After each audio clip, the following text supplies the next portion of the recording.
तू ही निरंकार।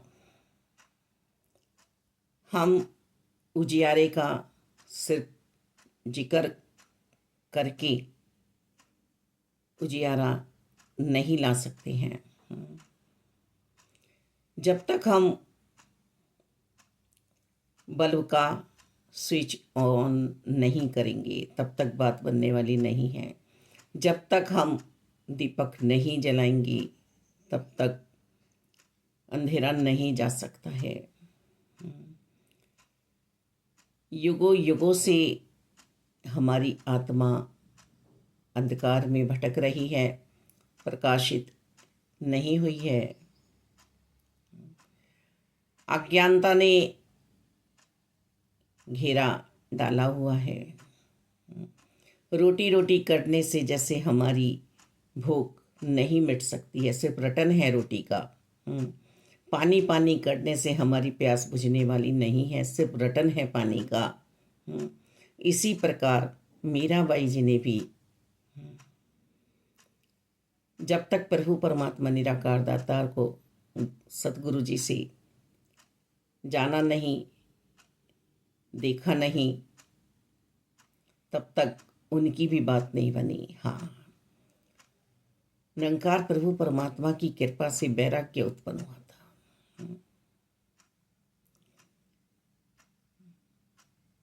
वो मूर्ति जो लिए घूम रही थी, जब गुरु जी की शरणागति में गई तो वो मूर्ति भी छूट गई।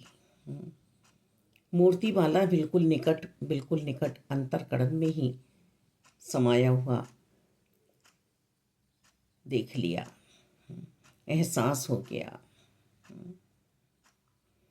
तो रटन से बात बनने वाली नहीं है।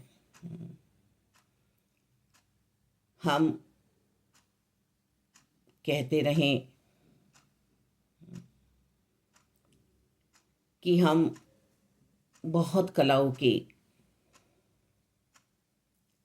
जानकार हैं, बहुत कलाएं हमें आती हैं, पर उनमें से एक भी कला का हमने अपने जीवन में सदुपयोग नहीं किया है। मालिक ने हर किसी को कुछ ना कुछ कला देकर भेजी है अपने गुजारे के लिए, पर हम अपनी कलाओं को पहचान नहीं पा रहे हैं, निरंकार की कृपाओं को नहीं पहचान पा रहे हैं। यही मूल कारण है हमारी बर्बादी का। हे मानव, तू अपनी पहचान कर। तेरे पास सब कुछ है, आज सब कुछ है तेरे पास, पर परम जानकारी तेरे पास नहीं है। घंटे 2 घंटे की रटन तू कर रहा है, मुबारक है, करनी भी चाहिए। उनसे तो तू फिर भी अच्छा है जो कितनी कितनी दुविधा लिए हुए अपने जीवन में जी रहे हैं, जो कहते हैं बस मैं ही हूँ, मैं ही हूँ, मैं ही हूँ, मेरे अलावा कोई और यहाँ पर है ही नहीं।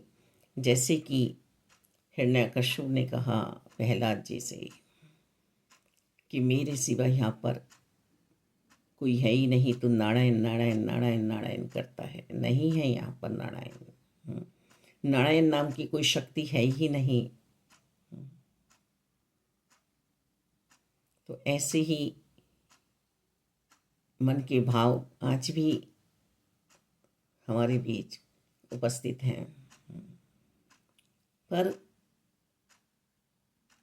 बात तो तब बनेगी जब हम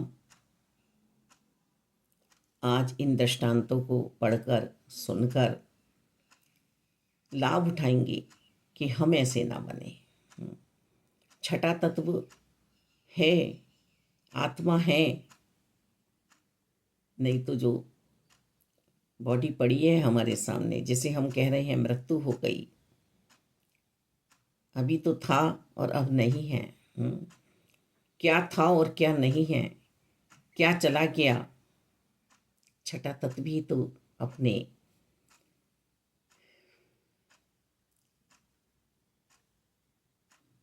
आप में समा गया। जिसे मुक्त कराना है जीते जी। तो भक्ति शर्तों पर नहीं होती है कि कुछ हमें मिल जाए, मनोकामना पूरी हो जाए। भक्ति है निष्काम भाव से प्रभु की याद, प्रभु के दर्शन, प्रभु का एहसास। बस तुम ही तुम हो मेरे जीवन में, और कुछ है ही नहीं, और कुछ है ही नहीं है प्रभु। तो अब रटन से थोड़ा सा हम आगे बढ़ें। हमने याद कर लिया है ना, अब देख मिले। विद्यार्थी यदि याद ही करता रहेगा तो पेपर में कैसे बैठेगा, एग्ज़ाम कैसे दे पाएगा। सुबह हमारा एग्ज़ाम है, हमने रात भर रटन किया है, और जब हम सुबह समय पर क्लासरूम में नहीं पहुंचेंगे, एग्ज़ाम में नहीं बैठेंगे, नहीं लिखेंगे,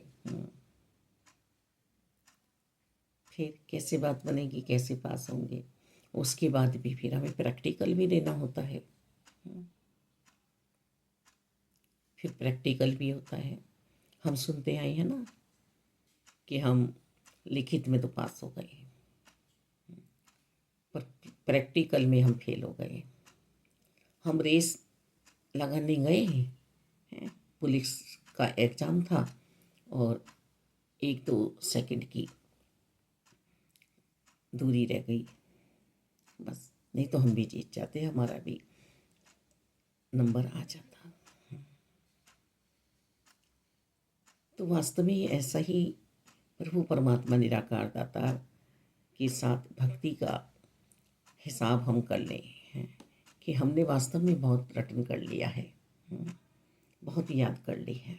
अभी इन्हें देखना भी है, अभी इन्हें देखकर हम भक्ति करें। आँखों आगे प्रभु खड़े हैं, आँख ना बिल्कुल खोले तो कौन सी आँख खुलने की बात हो रही है, मन की आँखें। यही उजियारा हमारे अंतःकरण में हमें जागृत करना है, यही ज्ञान हमें जीना है जीवन में। इसी ज्ञान को धारण करना है।